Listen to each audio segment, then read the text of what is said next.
Initiation and the rites of Freemasonry.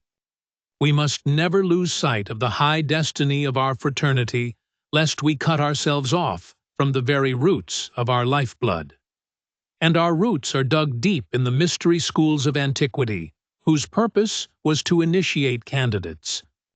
What is initiation, and how is it, in all sincerity, the business in which we are engaged?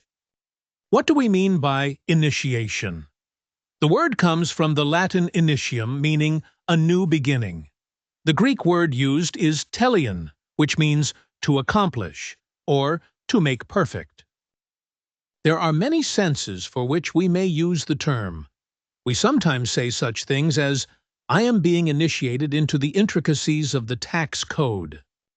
The proper definition from the Encyclopedia of Religions is, the term initiation in the most general sense denotes a body of rites and oral teachings whose purpose is to produce a radical modification of the religious and social status of the person to be initiated.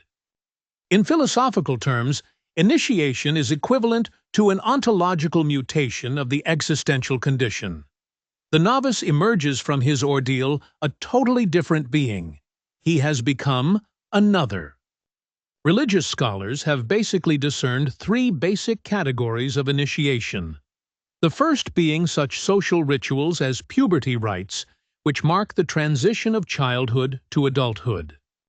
The second category includes those rites which admit one into a secret society. The major characteristics of these societies are that they are usually limited to one sex and purport to impart secrets usually of a spiritual nature. The third category of initiatory rites encompasses what we could call mystical vocations such as shamans, medicine men, or witch doctors. These rites are very common to the second category, very confidential, but are more intensely personal in the sense that they culminate in ecstasies and visions. These experiences seal the vocation of the shaman and provide him with further instructions to help him in his craft.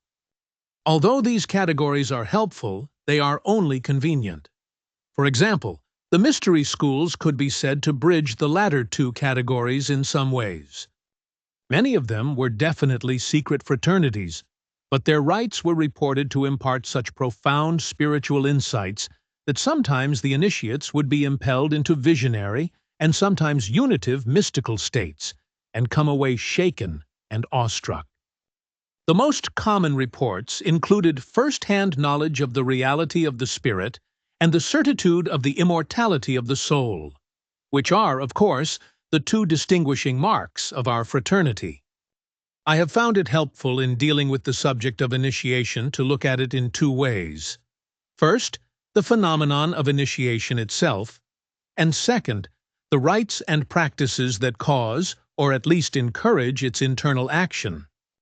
We can look at human nature in a static sense and speak of our beingness, but we can also look upon it in a dynamic way and speak of our becoming.